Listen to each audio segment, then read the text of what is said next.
Okay, so I wanted to instruct people on how to make custom items for their Pathfinder characters in PCGen, and I figured the best way would be to show with a video, because then hopefully people could go back and sort of look at things, and then if any questions come up, it would hopefully be easier to point to the right area. So I've opened a random character on PCGen. I don't remember when I made this. It's just some old character I made. I think this was when I was messing with. I think this was when I was messing with Mystic Theurge, thinking about how to start the character, but not important right now. Because we're making a custom item, I've just skipped the loading of the character. If you're making custom items, you can assume you already have a character that you want to make one for. So we're going to go over to the inventory screen. I will also bring it over.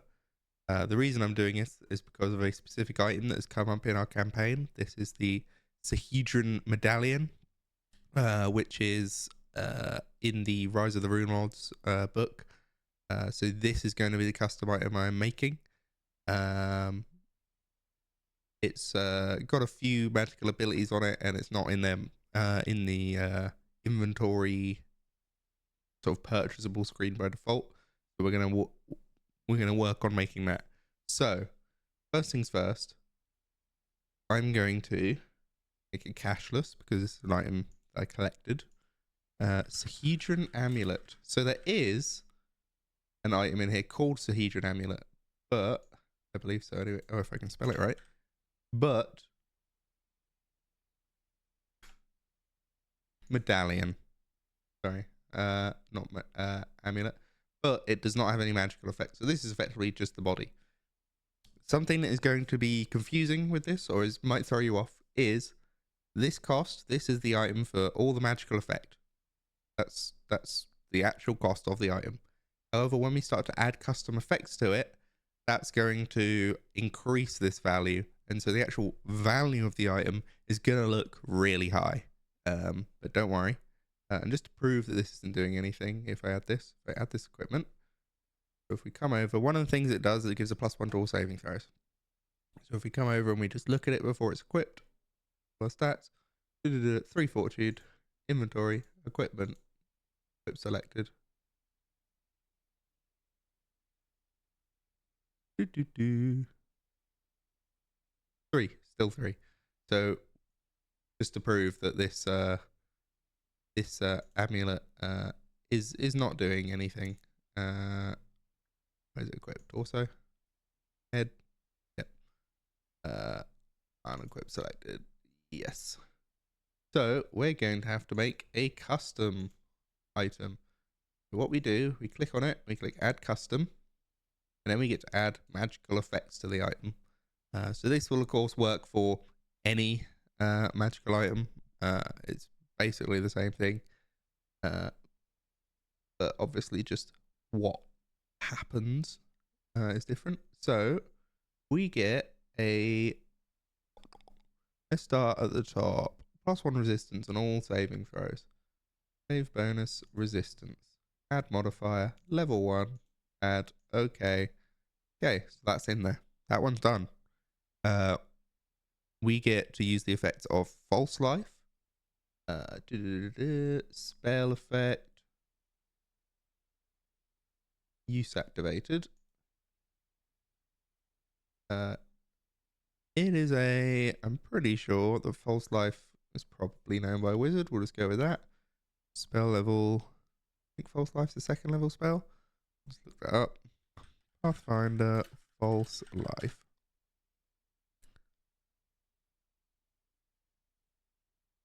Yes, it is a 2nd level sorcerer and wizard spell. Spell name is false life.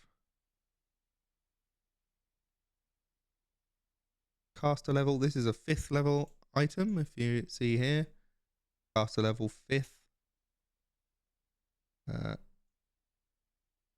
There we go. It's an arcane spell, so I think that's everything we need. We're not adding any meta magic feats.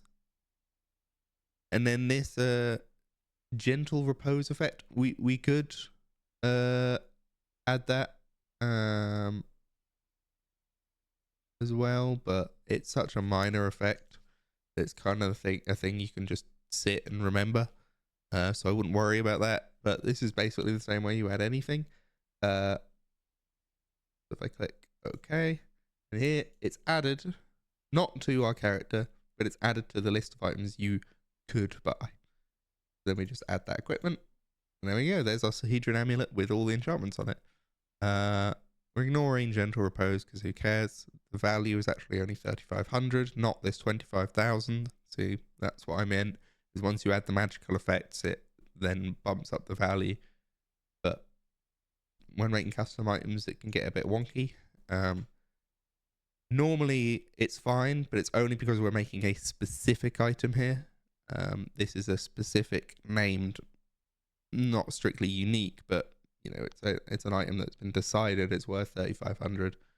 So it gets a bit wonky. And I'll make a +1 breastplate because that came up in adventure as well.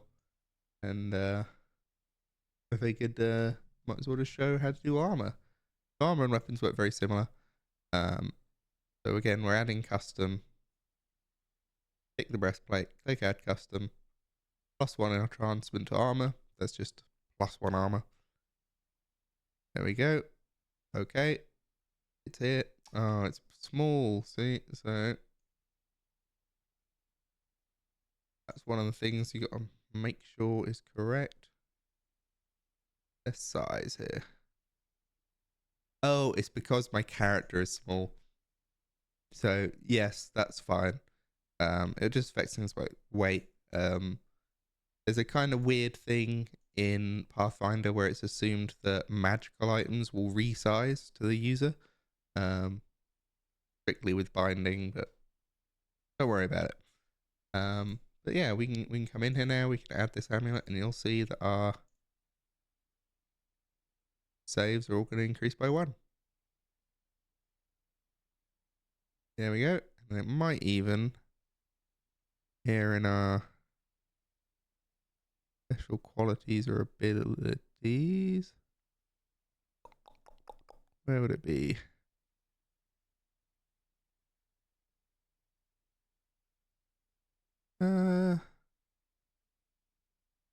Don't know if it does appear in here. False Life was a spell name. No, so it doesn't appear over here. But it does say here False Life Wizard 5th level. So you have access to that always. So again, a little bit of mental load. That's why I really encourage keeping a notepad full of like just all the things that you can do. Whether you're a caster or not, it's quite handy just to help remember what you've got access to. But yeah, hopefully this instructional video makes it a little bit easier to make custom items. Hopefully that's explained it.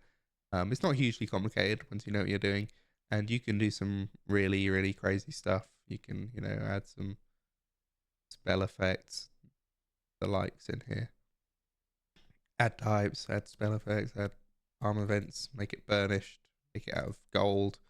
All this stuff is a lot of fun for custom magic items. But I'll leave you now, and if you have any questions, let me know.